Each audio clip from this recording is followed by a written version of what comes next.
Number 1 dyan, pwede yung spark plug. Number 2, pwede yung ignition coil.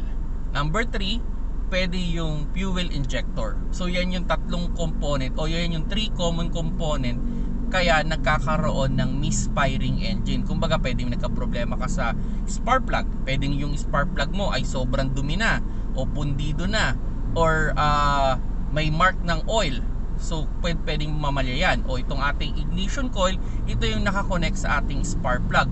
So hindi na siya bumabato ng electricity sa ating spark plug or parang kumakalat yung electricity nito dahil sira na yung kanyang cable o punit na yung kanyang component. So pwede rin yun. Or itong ating injector, pwede rin may problema to na for example ito ay mahina ng bumuga o hindi na bumubuga ng fuel kaya nagkakaroon ng misfiring.